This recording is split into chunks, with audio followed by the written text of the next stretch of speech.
Okay, okay. I am just stalling, but it's past time now. I don't know what's going on with my notifications. It never comes up. I hit the button, but it just don't come up. Don't know what's going on. I think I might know, but I'll fix that after the show.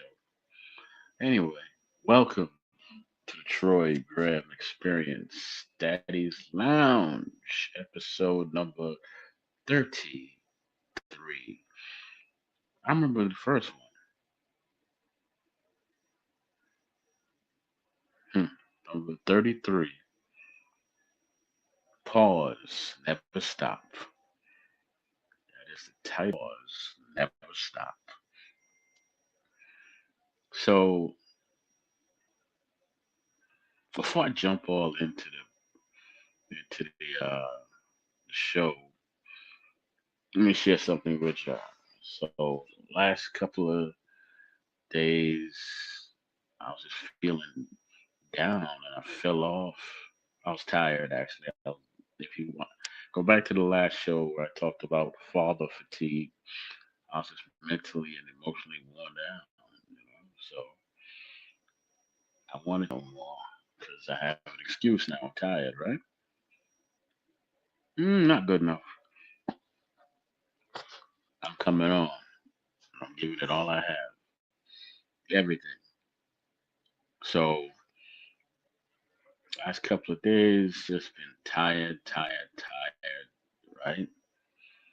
And I went out Saturday, and then when I came back in, I turned on my light, and it was blinking. So I said, okay, I guess I have a guest in the house, right? Because usually things happen in the size that you have a spirit in the house. So came in the house, do what I do, and I cooked some smoked turkey neck bones and some air fryer red potatoes. Very nice, very nice, right? And I ate and I cleaned up and I went to go lay down. I heard this boom jump me up.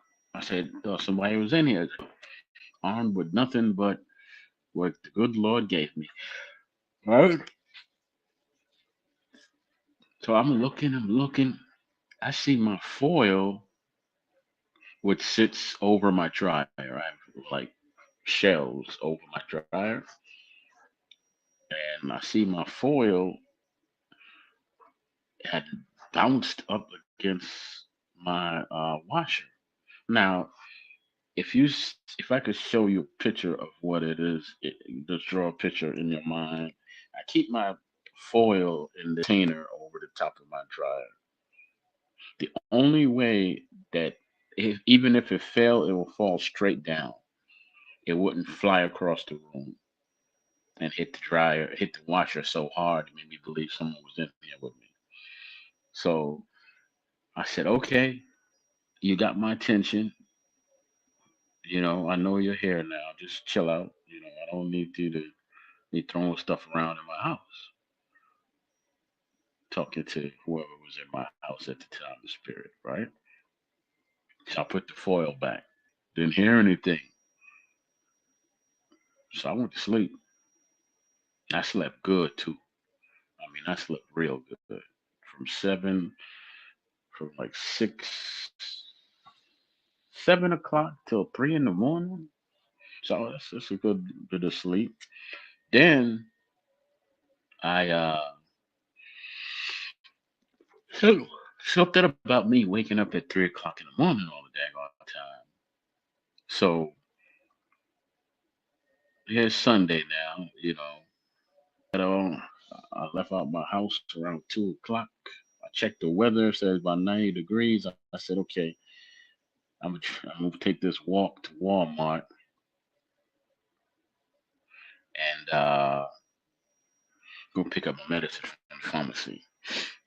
So as I'm walking out there, I get outside my parking lot and I take a few more steps, and My vision got blurry and I started to feel shaky. I said, nope, I'm going back in the house. I was getting dehydrated just that fast, and at 90, it felt more like 100 out there. So I came back in, and then I cleaned up a little. Well, I ate and I made some beet juice, beet and apple juice, and then I cleaned up, and then as I was cleaning up, I heard a big something just shatter, like fall and shatter.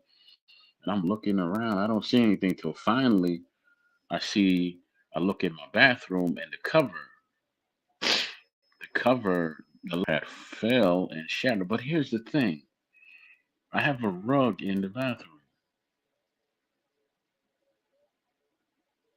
right? And the base of it fell onto the rug. So, but the way it fell, it made a hell of a noise. And it just shattered all over the place as if someone reached up and just flung the damn thing down. Because that's the only way it could have shattered into the kitchen and got into my bedroom like that. Someone literally had to pull it to the ground because it fell before. Once I changed the bulb a couple of years back, and it fell right on that rug, and it didn't break. But this time it shattered. The only way it had to shatter like that and make that much noise that someone threw it down. So I was cleaning and I was just talking. I said, "You got my attention. What do you want?" Talk to the spirit again. And I didn't get an answer. So I was like, "I'm here." You know, I wasn't gonna talk back to him. I was just wanted to know what the heck they wanted from me. So then I thought about it. Who comes that loud? Who would come that loud? Now the only person I know would be my aunt, but she never came that violent before, so I don't think that was her. Cause she threw open my cabinets and stuff like that to wake me up, let let me know she was in there. But breaking stuff, nah, she never broke anything in my house. Never, you know. So I threw here, but they're not here anymore. So I told you that story because the title of the show is "Pause but Never Stop." Whoever was in here got me out my funk, and I think that was what their intentions were to wake me the hell up. Said, look, you can get fatigued, you just can't stay there. You can get down, you just can't stay there. But you damn sure got to wake up, and you can't stand still or let grass grow on your feet. You got to move with purpose. Aren't you the praying man that says purposeful prayer? Hmm? Isn't that you? Where's all that power you speak of? Were you lying? Were you lying to the people on Daddy's Lounge about your purposeful prayer? Huh? And being productive? Were you lying? I must have, because I've been in a funk for a few days. You know. So whoever was here on the weekend got me out of it because I kept woke my senses up, gave me a little. Then I listened to some positive affirmations today, and they were just it's like they were speaking to me. You know, they were just speaking to me. A lot of it spoke on how it's harder to stay broke than it is to get rich. And what would be your real reasoning why you wouldn't want to make money? And if you start something, see it through. You might it might take you 3, 5, 10 years. See it through. Because after the storm does come the sunshine, right? So that's what drives me because your children, whether they young, young or young adults like mine see you and draw from you, and they will become you in the future. Like my son has to take medicine, our oldest, and he's like, "You told me never to take drugs," and he never had. But I said, "Son, that's your that's your medicine, your pharmaceutical. That's not drugs." But, my other one, all of them see me get up and work. I don't care if I had to go deliver food for a Chinese food place or the pizza place. I'll have them in that car with me. I had a black blanket. They had their little game or whatever, and I'll throw the blanket. I told them, lay down in that back seat, throw that blanket over you. If I had to go to apartment, I had to make it fast. I'd lock them in the car, leave the air on, and run up those steps and run back down. And they saw that. Lord have mercy, they saw that. You I knew I had the gout in both my legs.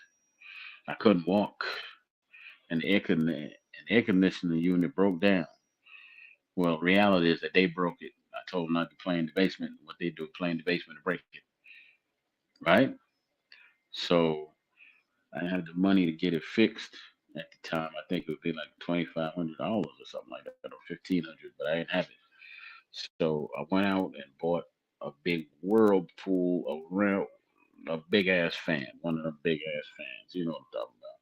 Two of those box fans, which were to the wise, spend extra money and get better quality fans because they kept breaking down. And I had the ceiling fan, and it was 100-degree heat that year in Baltimore. Every single day was 100, 103, 104, something like that. And all we had was those fans. They saw me crawl to go to the bathroom, and they would help me. Uh, they saw me in immense amount of pain from that. But what they never saw me do was give up, ever.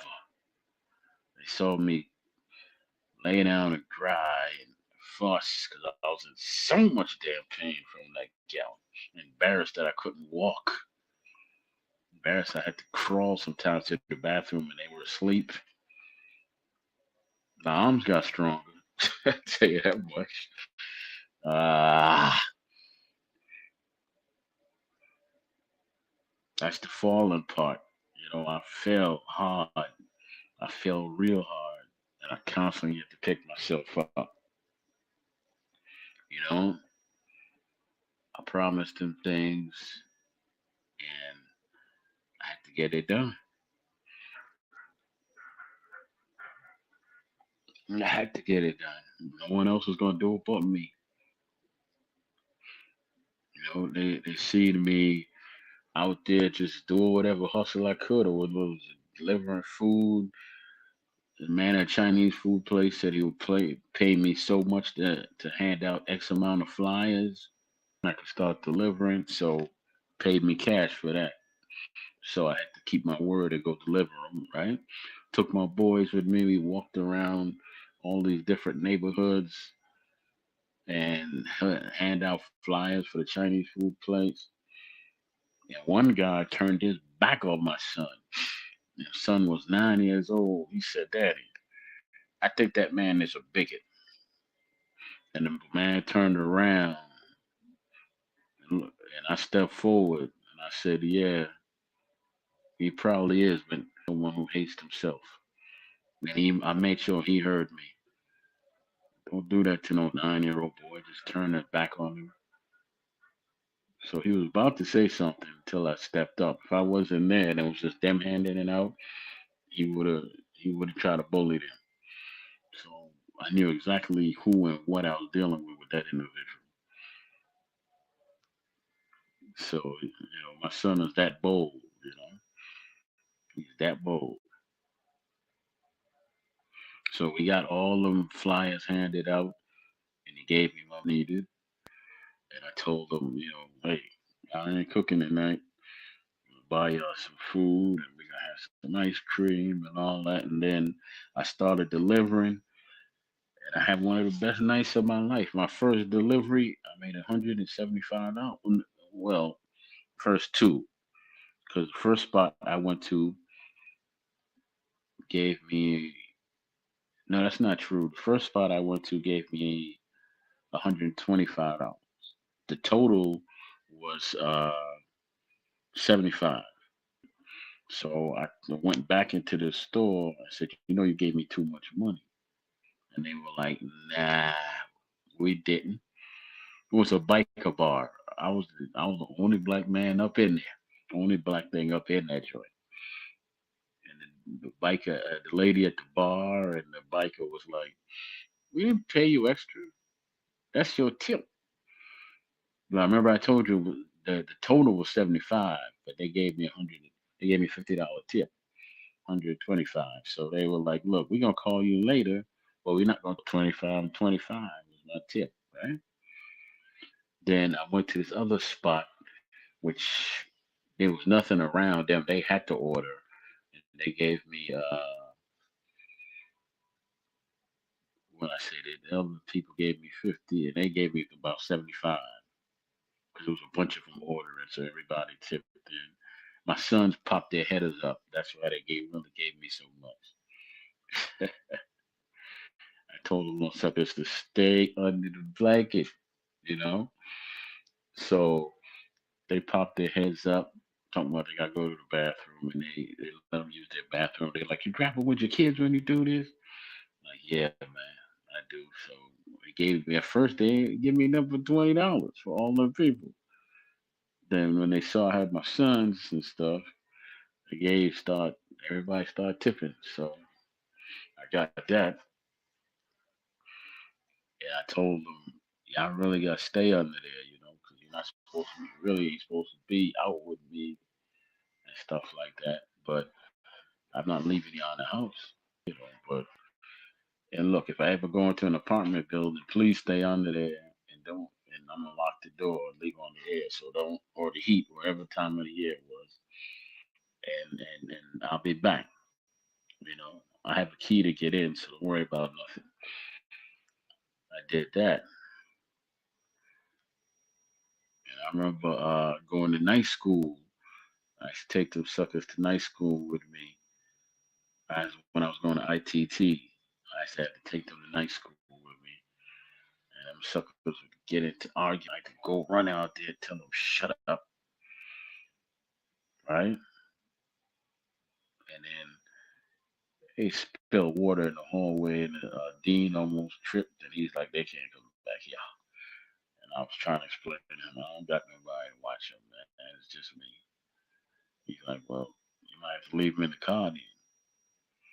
So that's what I did. I left him in the car.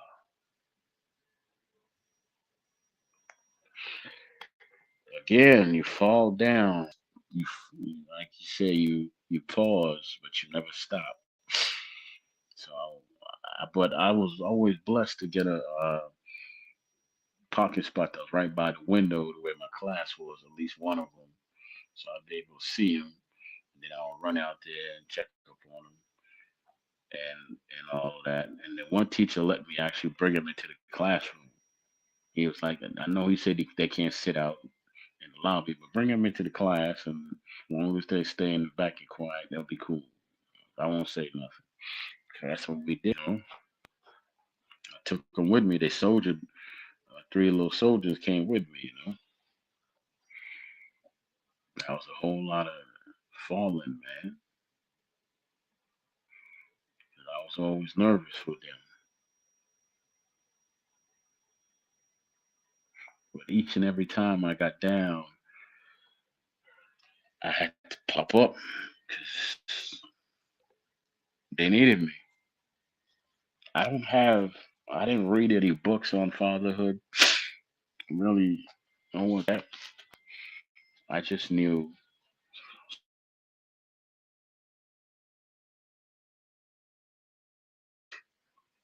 I just knew that this is what good Lord put on me to do. So In the hardest of times, I took it, threw it on my shoulder, threw them on my back, my shoulders, however, and we were gone. We were out. You know, we were out.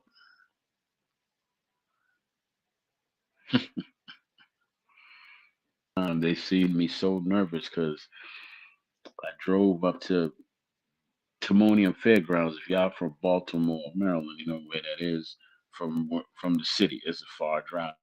It would have been better if I just took the light rail because it drops you right there. But I said, nah. For some reason, I said I'm gonna drive my car, and then on the way back, the damn thing just kept shaking and shaking and shaking and shaking and shaking and shaking and shaking. So as soon as I turned that corner to where not too far from my house in the neighborhood, belt comes off the car, and I was blessed to make it that far from Timonium to South Baltimore. The was it timing belt or steering wheel belt? One of them pops off the car, and the car locks up, and I can't. I have to. Luckily, it was no cars parked on the side of where I was, so I just hurried and slammed it into the side of the sidewalk. If there was any cars there, I don't know what I would have done, right? And they were like, I was just thinking that I made it all the way from Baltimore County back to the city, even though we had a little 5 minute walk from the house, and then I got it towed to my house. Phew, Lord have mercy. I remember, I'll never forget that. I'm not gonna forget that one. So yeah, never. Hold on a second, y'all. I think I know what the issue is here. I think I do. I think I do. But let me go take care of this. I'll be right back.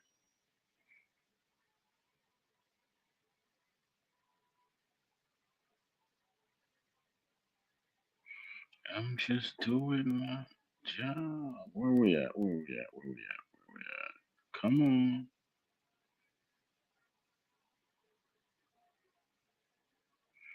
Come on.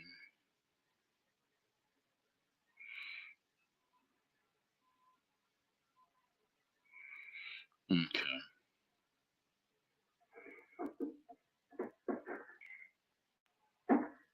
There we go. I had the notifications turned off, even though I was hitting it on my when I did my art and stuff. I had the YouTube notifications turned off. Now they're on. So that might alleviate. That could be why I wasn't getting the notifications because I had them turned off. So yeah, but I forgot where I was. I was talking about pausing but never stopping because under certain circumstances, no one would have blamed me if I just laid there and didn't. I had the right to do that. At least I felt I did. I never did it. I made sure that they saw me keep going. They're sure I'm human, so they would see me take a pause. You know, they see me take a pause, but I'm a hustler in the sense of that I find a way to make money. You know, I, like I said, I was working for the church. I was driving to Chinese food at the same damn time. So how you do that? I was a contractor at the Chinese food place. I never filled out an application, so I come and go as I will. When it was slow over there, I went right back to the pizza place, and that's where they really shouldn't have been with me. But they were in the car under the covers, and I delivered pizza. If he needed me, then he would give me a call, and then I would tell the pizza lady I got slow. I gotta go grab my kids or something like that, and I'll be back. So they were 5 minutes away from each other. So I would go do this Chinese food run where I know I could get some money and tips, and run back to the pizza place and do that where I really just counted on the check because the tips weren't that great. So he never paid me. and a check. It was always under the table. So I got my tips and whatever he paid me under the table, right? I did that. And then they saw me work on a food truck. His brother, I knew him from my son's school. His daughter went to school with my son, so that's how we ended up knowing each other. He was an airplane mechanic. No, he was just a mechanic. That was another brother. So he's like, look, I need somebody to run my food truck. I can't trust a lot of people while I'm at work, and I can't really do it because they changed my hours, right? So I said, cool. How many days a week? He said, preferably five. I said, well, let me offer three and see how I feel, and then we'll go from there. So I did the three, then I moved it up to four, and then five.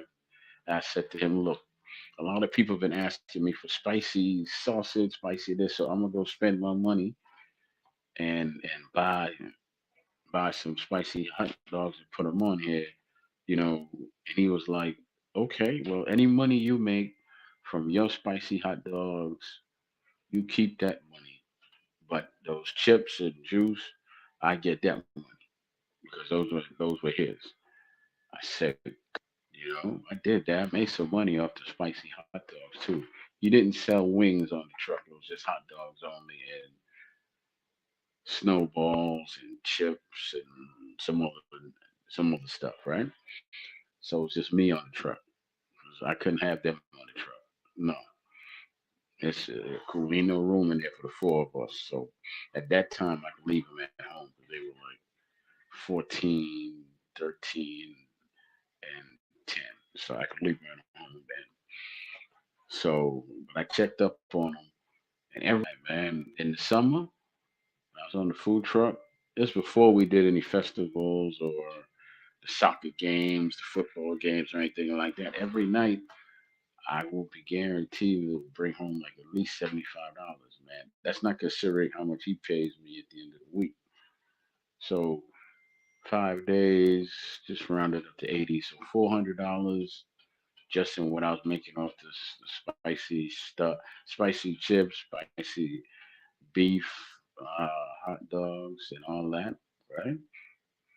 So I made a $400 just off of that during the week, and he paid me pretty much $400 a week or 450 for doing the truck. I did the truck for about 4 hours a night. So yeah, he paid me 450 a week for that. So I was making 850 a week, and they saw me hustle too, because I would drive. I would show them where the truck was, and I walked them through it one day. I told them I was gonna do it just to show him. He's like, "You drive this? You drive this, Daddy?" I'm like, "Is this?" Nah, it ain't mine. Okay, but he was gonna let me. He said if he ever had to work on the weekends during summer, he said, "Hey, I want you to go to this football game, and then after that, you come re up at my house, and you go to this football game, and we could make some money." He said, "But if you ever get tired, just do two. If you can't do three games, then just do two, because you should be able to make." He said, "In the summer, I should have been able to make at least close to 1,000 just off the football games a game. Then you go to another because it's a convenience thing when you own a food truck, you know. But I never got a chance to actually do that because of my health, and I got weekend. I couldn't sustain it no more because I couldn't even lift the. He had a generator, and usually at night he would have to when he got off work he would have to help me lift it after a while. He's like, yeah, man, I know you ain't gonna be able to do it no more. I can tell by your eyes. I said, yeah, brother, I'm sorry, I'm so weak. He was at $800. He just laughed, but gave me a little extra my last week there, so I always appreciate that, brother. Yeah, I think my son ended up dating his daughter a few years later, but they seen all of that, man. They seen their daddy hustle on that food truck and then get weak to the point where I had to stop and just uh, hustle. I put a play together. It was Yes, I I put a play together, gospel explosion, let's call it. I had gospel rappers, singers. One girl sound like exactly like Whitney Houston, and I had the venue, cost right. And I put out the flyers, and then guess what happened? Maybe like 12 people showed after I put out all that money and everything, but that's all part of the game. I didn't break. I was ready to do another one. I even had a club where the brother was going to let me rent the club. Had some artists I was going to put in that club. That floor was dirty. But you know who started at that club? Raheem Devon. That's right. DC's own Raheem Devon was started at that club. And I couldn't take them in there because they sold liquor in that club. So I got a friend of mine to watch them for me. And I ended up never actually doing anything with the club owner because yet again they saw their father, because I was gonna clean up in that club. I had some artists, man, that were known in the city, spoken word artists, rappers and stuff, singers. I already cut deals with them, and I was gonna do the damn thing. I told them I might even come out of retirement and spit a few bars. You never know. You never know. I could dust off the pipes and do my thing. Hey, I could drop one for you real quick. I used to do. Death is profitable. Death is profitable. Well, even the wisest men nowadays are viewed as idiots. Young ones, young ones seeking knowledge. Young ones looking for knowledge. Hold on. Death is profitable. Like forfeit. Wisest men nowadays are viewed as idiots. Young ones listening to Jay Z for knowledge, asking who the is Malcolm X. Our queens are now being played like porno, raw, no latex, young kings are chalk outlines as they are messing the whole thing up. But it had a flow to it. But it's been 20 plus years, yeah. It was called Ignorance is Bliss, and I used to close out the spoken word. I used to go to a lot of slams, and I used to close out with that one. Death is profitable, life is forfeit. While even the wisest men nowadays is viewed as idiots. Young ones listening to Jay Z for knowledge, asking who the is Malcolm X. Mass media got us so desensitized that we can't get our queens are being played like porno, raw, no latex. Kings lining up to be kings lining up for death, saying, I'm next, I'm next. It's no secret that's kept. As Mama weeps over a chalk outline,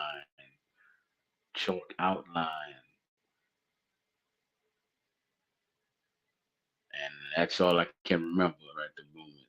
But I'm gonna remember it and spit it out here again when I remember it. But yeah, they see that they couldn't come into the venues with me when I was performing. Actually, they weren't even born yet. That's a lie. That's a lie. And if they were born, they couldn't come into the venues where they sold liquor. But I was doing my damn thing, man. Those two stories. One story I told you was wrong about the club. They weren't. Were they born yet? One of them was born. Two of them. The fourth one wasn't here, so they were just babies. They were babies, and I was going to be the next Tyler. I was going to be the next Langston Hughes. I'm telling you. I told myself I was going to be the next Langston Hughes, man. I used to say that. I used to say that my words are going to be second only to the Bible. That's how they say you say that. That's arrogance. Well, you need that if you want to be whatever you are, performer, sports star, lawyer, doctor. You got to have a little arrogance in you with some humility. So I used to put, I mean, I call myself truth of all damn things. Thorough, rhythmic, unnerving, tearful hymn. So come on. Had to be a little arrogance in me, right? And plus, I had my sons that said, damn that. I ain't let nothing stop me. Nothing stopped me, man. I made sure of that.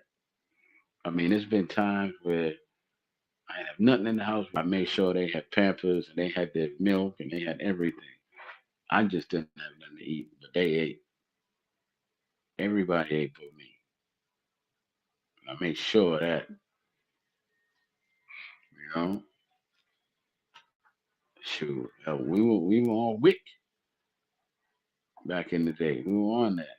I made sure to pick it up, even though I missed the bus. I had to walk home with the canned milk and had a bag across my chest and end up pulling a muscle.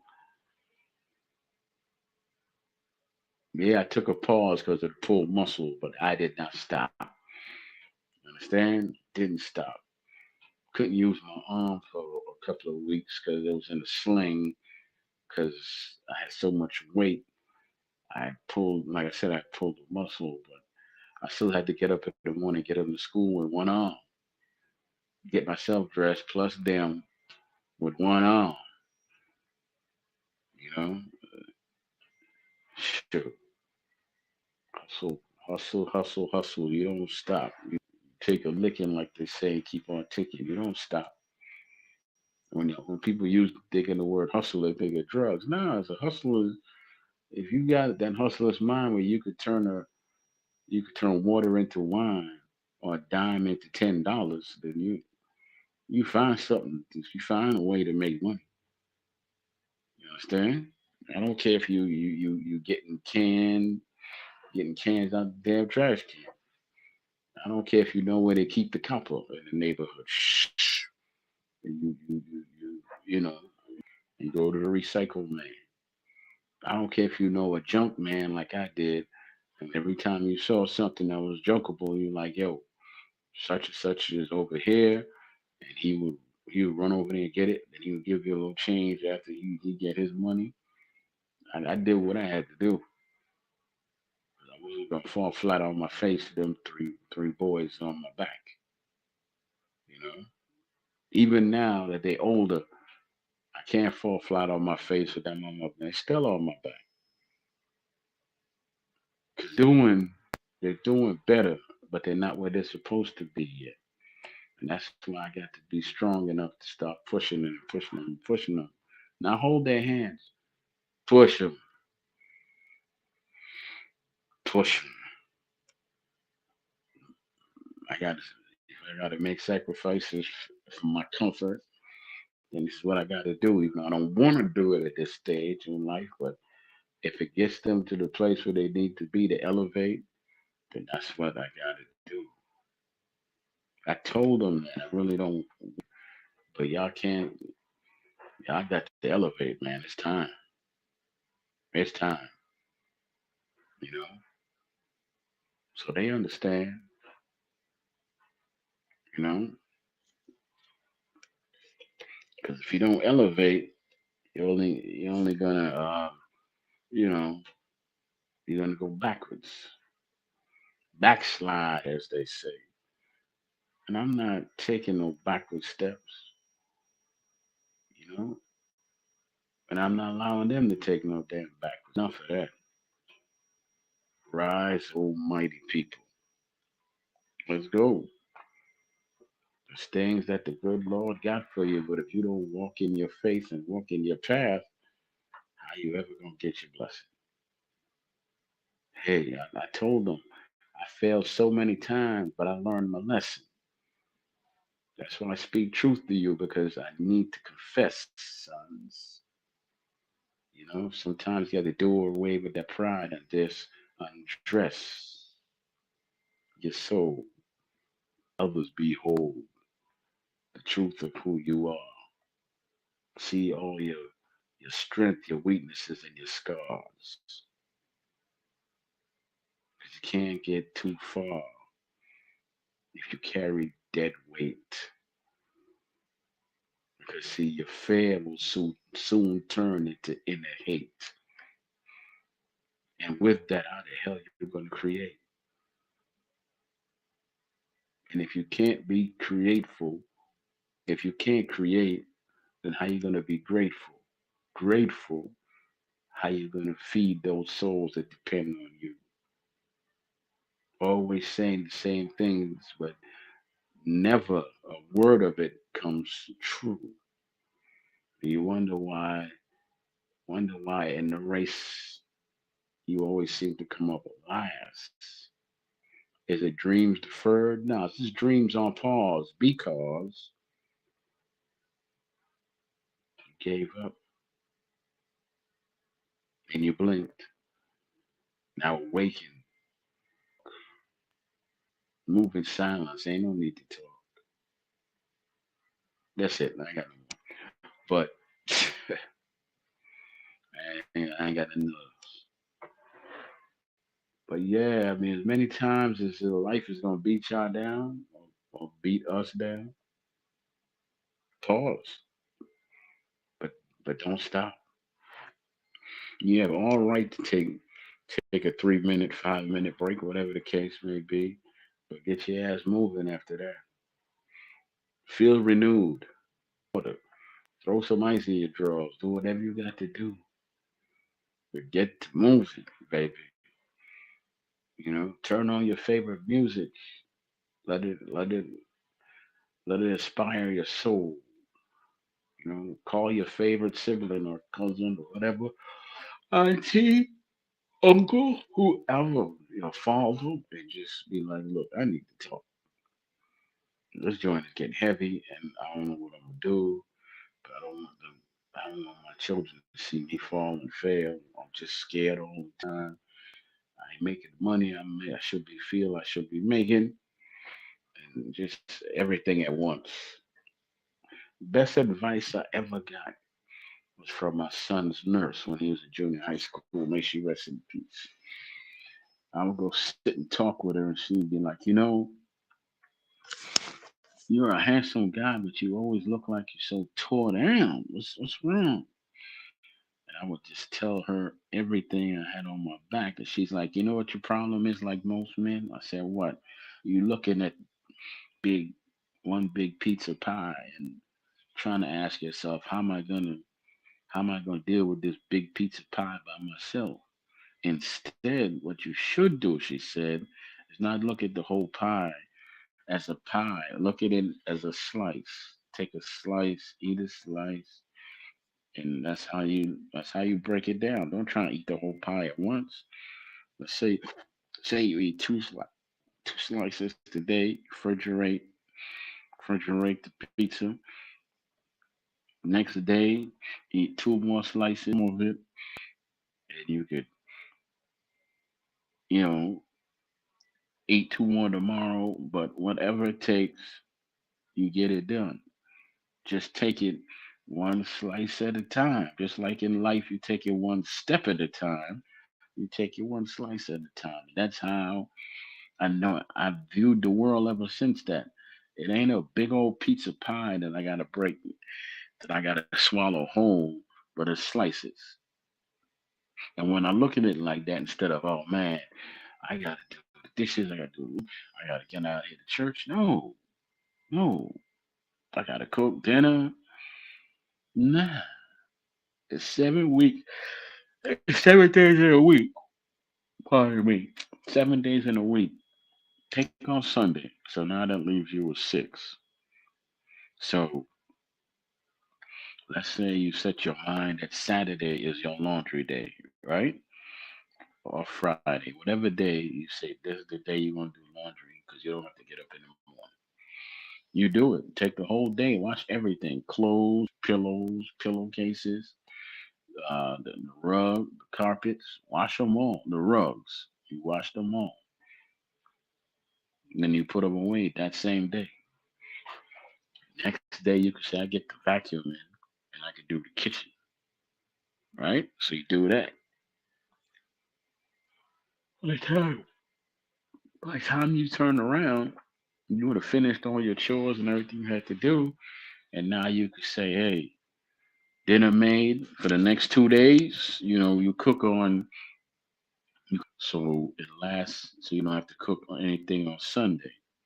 So the next time you're gonna cook is Monday. My grandmother used to do that. One hell of a pot of rice and peas, and then she would cook curry chicken and all of that. Make it just stretch.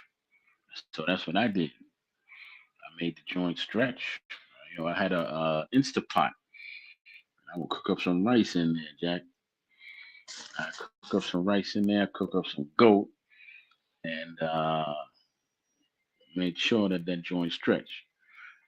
Being expensive, so I had to get beef ribs sometimes, or just because that one we got tired of chicken. So I would get like 10 pounds or something like that, or maybe even nah, not 10, 15, 10, 15, 12 pounds of the beef ribs, because it's not a lot of meat on them, and them boys would tear it up. And the rice, I'll put 3 cups in the Instant Pot, season the joint up with coconut milk, and put in there and make it nice. I mean, real nice. That would last for at least that would last till Sunday, Monday actually, and then if anything was left on Monday, I fry that joint up and make chicken fried rice with it. Stretch it. We'd have that, you know. And on the weekends, I'd make sure that they helped me clean up and all that. During the week, they had to do their homework and study. I definitely read. During the week, as long as everything was done in the house, I'm like, hey, you can play on the game until dinner time, but you're gonna help me if I needed help in the kitchen. I made sure they helped me. That was the hustle. I just kept going. I kept going. I don't think we ever went on vacation, but I made it so it felt like we went on vacation. Like we would go to different places, different things would be happening in the city. Like they had that. I'm a big fan of toy trains. I think they had a festival, a toy festival or whatever, and somewhere in the city, the Ravens did. They were involved in an all-you-could-eat chicken wing contest, and their daddy got in it and lost to two drunk white boys. I can't eat. I can't eat 2 buckets of wings, y'all. And I was just in a cookie eating contest with the damn girl cheated. She was sliding some of them cookies. The cookies were spread out on the table, and then we were then allowed to keep the lawn bag. So she was eating, sliding stuff in the bag, sliding stuff in the bag. Then they caught up with her, and then I got like a constellation prize and all that, but I didn't get the money. You know, she tried to. I got this. Well, I no. The true story is I got disqualified because I caught on to her game and tried to do the same thing, and we both got busted. I mean, how many snickerdoodles do you expect a man to eat? But I made it so that we went. It felt like we was on vacation, man. I think I told this story before about the blankets and how I set them up we were going camping right up in the house. Baltimore had racks. I wasn't going in the backyard to go camp, but we could camp. You know, we had a Madden series, and the daddy was the first one off the game. Then we had a boxing series where we played the boxing video game, and I took everybody up off the game. And sometimes we would play chess because I taught them how to play chess, and they got better than me. But I started, and a different brother Mike, took him to higher planes than I could ever take him. It's beautiful, man. But you gotta have the hustle in you that says there's gonna be times when you want to pause because it's gonna get heavy as hell. It is. It's gonna get super heavy, but you don't quit. Quitting is not even an option. Hey, I mean, if you don't get to the finish line Monday, get to it Tuesday. And then again with Wednesday, you gotta keep doing it. It's like no matter how tired you get, you gotta walk up to school and pick them up. That 6 minute walk might feel like 12 or 13. You're so damn tired, but you got to walk that hill, baby, because it's a hill. You gotta walk through the projects too. It ain't nothing nice, but you got to walk there. Put them shoulders back and that head high. Let them know, hey, I'm picking up my sons. I'm gone. I'm no easy out. I'm picking up my sons. Stop letting your pit bulls loose in the damn neighborhood. Kick one of them right in the damn nose, right? So that's it. I was getting close to the end of the song here, but I don't know who's gonna hear this or what. But let me tell you, you're not alone out here with this thing when it gets heavy. Is I've been through it. There's some men right now going through it too. You know? They got their wife on their back, girlfriend on their back, plus the kids are looking at them with their big bright eyes, like, "What you gonna do? My toes hanging out my sneakers.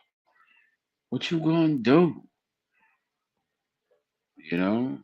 The other one, my heel is coming out my shoes. Well, that's an easy fix. You get some cardboard and some tape. Hey, this will last you until I get some new shoes for you. You can't send me to school like this. The hell if I can. Your feet, or you do the Flintstones. The other one, and if that don't work, you get some green together and go to the thrift store. They usually have some shoes, some nicely used shoes you can clean up. They still good. You can get them for 10, 15, $20 back. I don't know how much it is now, but you can get a pair of Nikes back then for at least $20 at the thrift store. It might need a little TLC, but they still in good shape. How the hell anybody gonna know we bought them? So that's what I would do. They would grow fast. So I would just, hey, yeah, got you some thrift shoe Nikes or whatever until I get my next check or get paid from my next hustle. And then we're gonna go get you some shoes. You know? And there's always you can always find like in the malls they have these outlets buy two get one free or buy three buy you know what I'm talking about. Buy one get the next pair 50% off stuff like that. Payless too. If you need boots, Payless got some good boots. Bro, the coat factory with the coats, or even go like I said, thrift store. You'll find in them secondhand stores they got some good coats. You just have to if you go, you got to know where, like, say in Baltimore, there's a place called Fells Point. They have a great thrift store, Fells Point. You can get some nice pre-cleaned suits and nice shoes.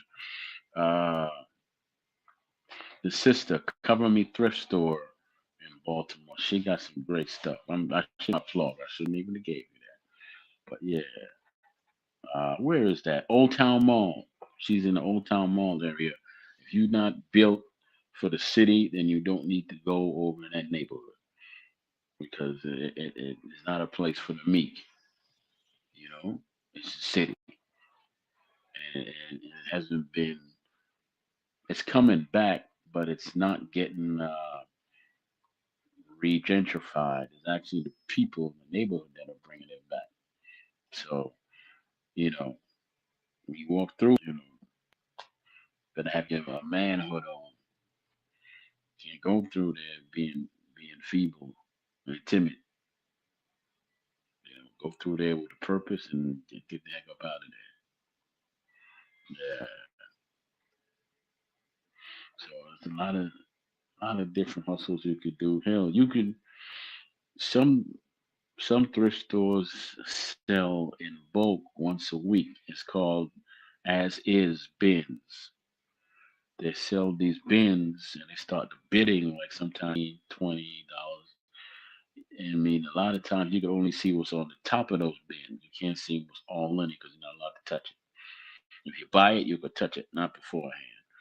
So I'm on the top, it might be a bunch of electronics. So if you're looking for clothes, go to one that has a bunch of clothes on top and see if you can keep the bid at a price that you want, right?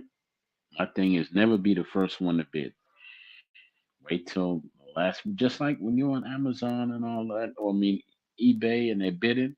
Never be the last minute of the when the final bid is made. You jump in, give your offer, and win it.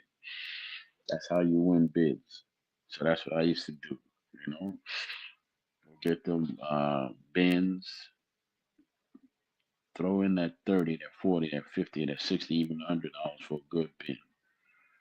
Then you go home, see what you got. I mean, it's clothes on top, so you know they're gonna get clothes.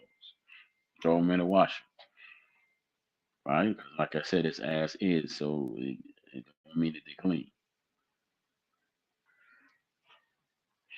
There's always ways that you could look good. Nobody needs to know where your stuff come from. You always gotta have a hustle. If you have a house, it's two in the back. Some of your kids can be doing washing cars and starting a car wash back there in the backyard. Charge X amount for cars, X amount for vans and SUVs and stuff like that. Boom. Keep the real cute ones and the old in the front. You can sell food. I mean, you really need a some kind of license to do that. But if you could talk to the police and they're not anal retentive like that, they'll let you slide and be like, you know, you just doing it in front of your house to feed your kids. Cool. But there are those cops that are very anal friggin' retentive and want to stop you from doing what you're doing. And then they're gonna write you some kind of fine or whatever nonsense, you know. But that's it's two ways for y'all to make money. Back in the house, car wash, front of the house, sell food and grills. Make simple stuff like grill and make hot dogs and hamburgers. That's simple. The cute one gotta be out front. You got a cute little girl, put her out front. You gotta like handsome. You get the strong sons. You put two in the back to watch the cars and one up front in case something happened. And they'll be out there with their sister. The other two will be out back watching cars. And we just go. At the end of the day, you should at least make a couple of $100, you know. And you don't have to pay no overhead. I mean, you got that. You know, light bill, but you got that. You and you do that throughout the summer, you know. And then like get somebody who has their vendor's license, and you go to the wholesalers and buy clothes. I mean, and sell them right out front where you selling the food. You know, set up a little table right there on your lawn and be like, look, this is what I got today. Large, extra large, whatever the case may be, shirts, shorts, especially baby clothes. And then when it's time to go back to school, you run that same hustle, go.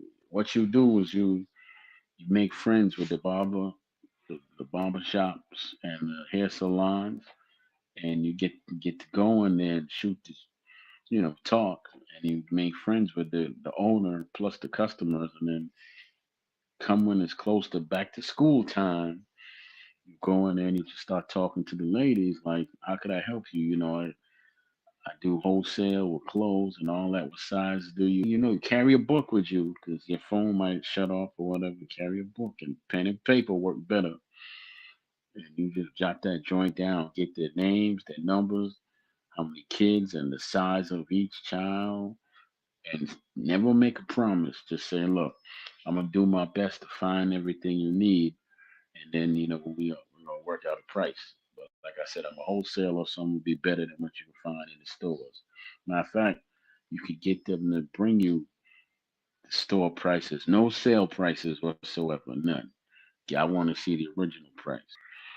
For don't bring me no tag where it's originally for $50 and now you bought it for 20% off because I'm not giving you the discounted price. I'm already gonna be giving you a discounted price. So I'm not gonna discount the discount price and short myself. I'm not gonna do that, you know? So That's what I used to do when I had the energy. I would hustle, hustle, hustle all day. I hated working for people after a while, so I stopped.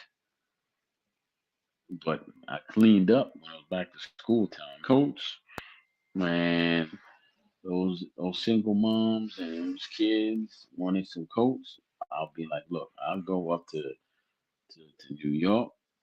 Tell me what you need and I'll get it. I'll go online.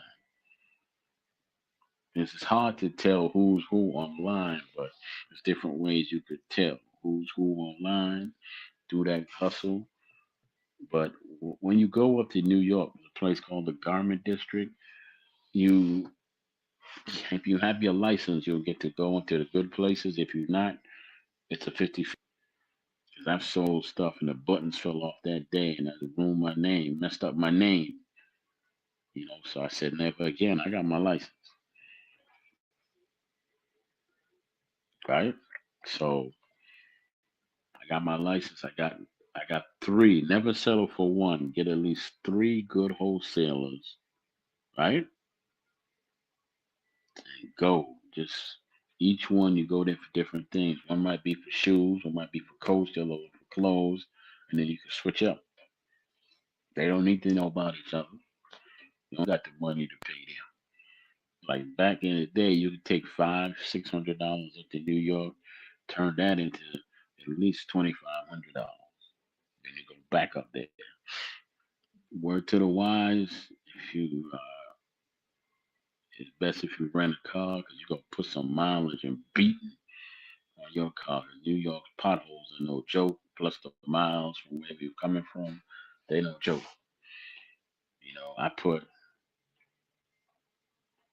I bought the car with 50,000 miles. I had 250,000 miles. I was hustling, man. I didn't even have my boys yet. I just didn't want to work for nobody. Even though I eventually had to go back to work. When you do go back to work, know your value. Don't just take a job unless you really need to. For taking a job, know your value and get something that's going to grow with you. Because no one, no, I worked at McDonald's before. I worked the warehouse jobs before. No offense, there's no growth. McDonald's is different. If you want to be a franchise, if you want to be a manager, they'll send you to school and all that. And then you could always move up and do regional manager, store manager, regional manager. But remember this: they're 24 hours a day. Chick-fil-A closed on Sunday, so that's a good place to start. Checkers, I think, is the lowest paying uh, fast food place. But all these is a good place to start too, because you could be a cashier, move up, be assistant manager, store manager, and then you can do the regional thing, where you float from one store to the next. But those are the hustles I used to do, man. Like I said, you pause, but you never stay down. There's always a hustle for you. You have to know you. You have to know what works for you and what doesn't work for you. I can't sell cakes. You know, if I was thinking back then, all these hair salons, because I could have got them here wholesale, but my my thing was the clothes with the women. Were there any side benefits with the women? Mind your business. Mind your business. Barbershop, same thing. You can run the clothing hustling up in the barbershop. Because in reality, after a while, they just buy your whole rack. They'll buy for cheaper, but no matter how cheap they buy for, you make sure you still get double your money. So if you go up there with 1,000, three or 2,500. Because they'll try to lowball you, and you'll be like, well, I don't need you then, because I could go on the streets and make such and such and such and such, and don't give nobody nothing until you get paid. People used to do that. They would give you stuff on consignment or you know credit. The next thing you know, you chasing them down. Nah, I didn't give nobody nothing until I got my money. Man, they gonna be like, you gonna have this later? I don't know. You come with the money, I got what you need. I just came, I usually when the driving back and forth from New York will wear me out. So the next day is when I hustle, hustle, hustle till I had nothing left. You know, that was my hustle. Then I sold food. I started making egg rolls. I was known for making my special egg rolls, curry chicken, jerk chicken. I made shrimp egg rolls. I made what I say, jerk chicken, curry chicken. I made veggie too. I made veggie, and I sold a lot of those. Man, I sold to one person was 18, and they were $7 each. It's like Troy, that's expensive. They were fat ass egg rolls, and you got to factor in the anytime you do sell anything, you factor in the things you have to use. In my case, I had to factor in all the ingredients, travel time, just everything.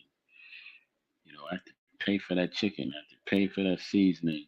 And one of those seasonings I had to order because they didn't sell them in stores anymore. But I needed that. That was my secret thing.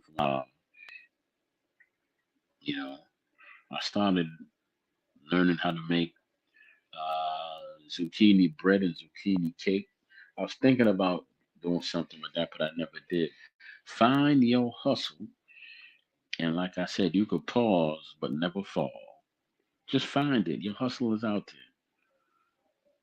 You know, you don't have to do anything illegal. Just find your hustle. I don't care if you sell socks on the bus. Buy some socks wholesale in the wintertime. Get them from bus line to bus line. Sell them joints on the bus or on the train, whatever. Like, oh man, Troy, that's crazy talk. That's really okay. So this hypothetical conversation. You have $50. You get to the wholesale and buy. I don't know. Say you buy 100 pairs of socks. $50, right? Next thing you know, you selling a pair because they thermal socks for $5. You got 100 pairs of socks. You only spent 50, but you're gonna make $500 at the end of the day. That still seems. Oh, but you looking at it like, man, how do I sell socks with your heart and your gut? You keep pushing. That's how you do it. You got people to feed. Plus, you got to feed yourself. How many nights you gonna go to bed hungry? I mean, nice that woman gonna nag you talking about we need this, we need that. And you just want to tell her to shut up, but you know it's the truth. You lay down, but now you got to pick up. She pregnant is on your back. Nah, ain't no time to quit. And please stay legit. There's a hustle out there for everybody. You could go online and buy a mug presser where you could put designs on mugs. $60. You could buy a hat presser. I think that's $100 where you could put design on baseball caps, bucket hats, all of that. That's out there. There's an Eve to sell teas that's like $200. Go ahead. If your pockets are a little bigger, you could get a damn it AI printer, I believe it's called. I forgot the actual name of it, for under $2,000. A good quality one too, and you could design your own shoes. AI, like looking like the Kanye West type shoes. You could do it. If you're a comic book fan, you could design masks where uh, just a lot of different characters with that AI machine. It takes some use of technology, but you can do it. You know, if you're a jewelry maker, they got jewelry makers out there that jewelry making machines that cost under $100. You can get that hustle on, man. I'm not telling you what I'm doing, but get that hustle on. You can get it done. If you're a dude that like to drive and do your own thing, get a cargo. You can make anywhere from 500 to 5,000 in one. You can make, I think that 5,000 a day or 500 a day is up to how all what's available out there.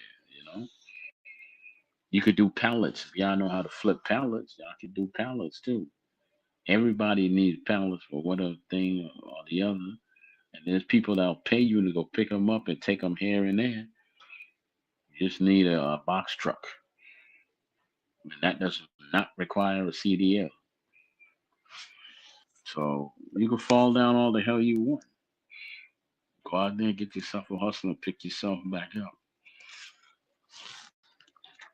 Always be of the mind that you won't make mistakes when you first start, but at the end of the day, you stay firm, and those mistakes will become your teaching lessons. Okay, but look, I want to thank y'all for coming through. Appreciate and one and all who listened to me and came through and gonna watch the replay. Now that I got my notifications on, help a brother out, would you please, please, and share and like this. Share and like, share and like, share and like, share and like. I'll be back again on Friday.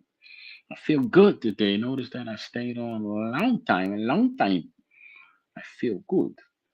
So, look, all I can tell you is if your stomach is growling, you make sure that your kid's stomach is full.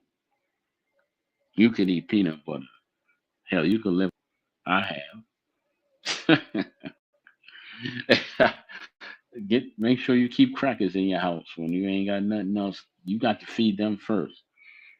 If you got a woman and she helping you out, she gonna complain when things get hard. That's what they do.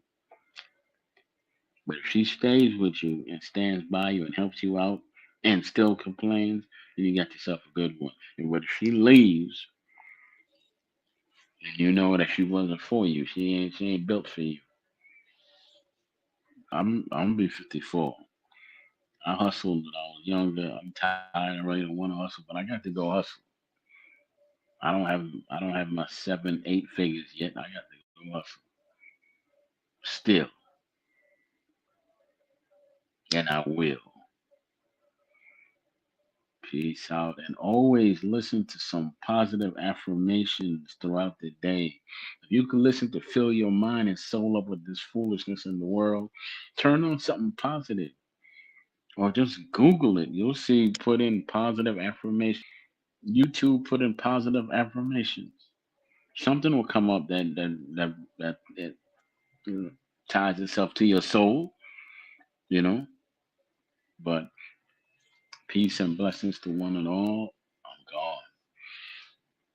See you on Wednesday. Same Daddy's Lounge time, same Daddy's Lounge page, baby.